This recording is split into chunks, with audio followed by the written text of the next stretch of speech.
Over the weekend, an Abuja-based big boy, John Lyon, was popularly known as flaunting loads of money on social media, encouraging his followers to hustle, as well as giving motivational talks to Nigerian youths on the need to work hard, has been arrested by the police for allegedly belonging to a kidnap syndicate responsible for several high-profile abductions and robbery in the state, and other parts of Niger State.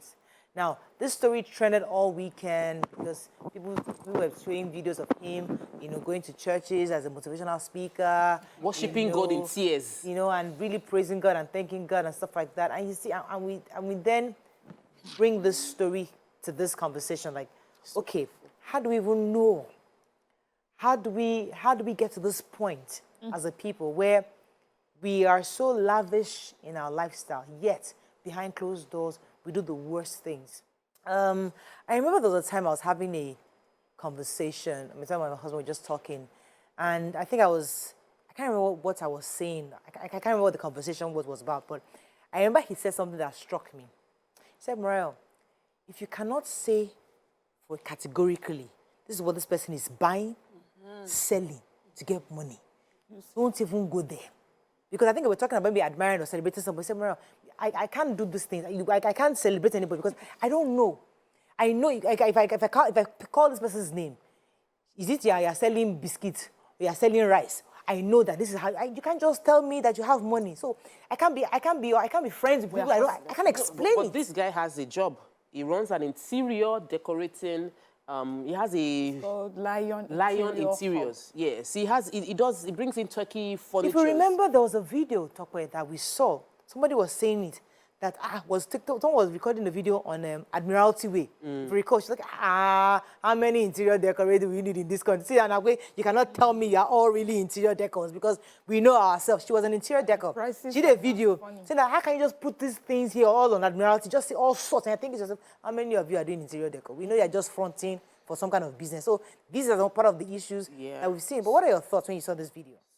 For me, as a legitimate business woman that is counting each naira and growing it little by little, it makes the journey harder because you are not having to. Everybody looks at you and would assume you are not legit. You have to now prove yourself legit, and everybody assumes that everybody that has made it did it illegally because of stories like this, and there are several success stories that are legitimate.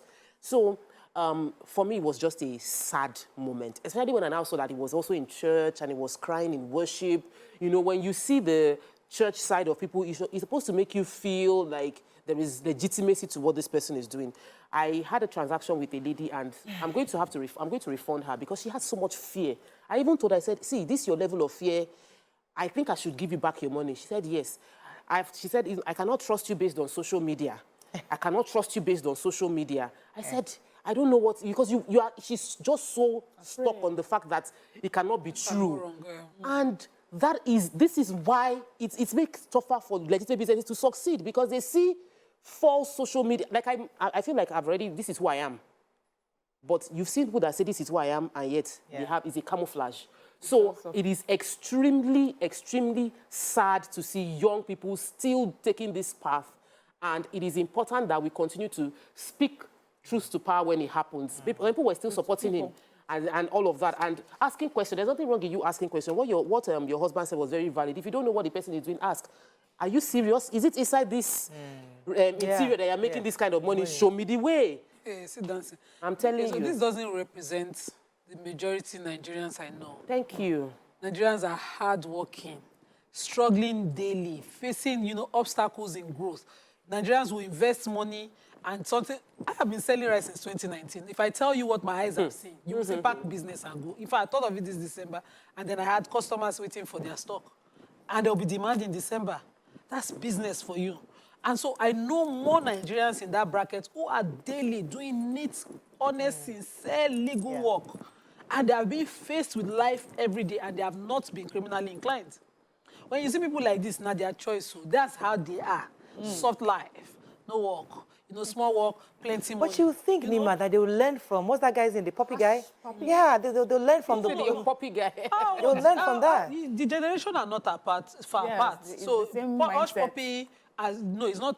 Anini would have been an example, something you've seen happened already. But all of them, him and Hush Puppy, they happened the same period. They are of the same era, that kind of thing. So, this doesn't in any way, this doesn't represent Nigeria. Yeah, of course. And I hope that the example that is necessary for the generations coming will be made of this person.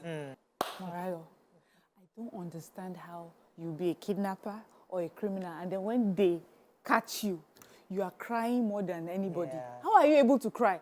I expect that when they catch you, you know. Yes, that, sir. yes. Time is up. How are you begging and saying my wife has children? The people that you were kidnapping, you did not know that their own wives were getting pregnant and having babies. I could not believe it. For me, I don't think it's a sad story. I think it's a story of victory because he's an example, yet again, like Hush Puppy, to young people so that they know the end result of behavior like that. So I'm happy that this happened, and I'm happy it happened on social media because it's people like that who flaunt money and make it look like, we're working so hard, and we have been especially blessed and especially taken out by God to bless us.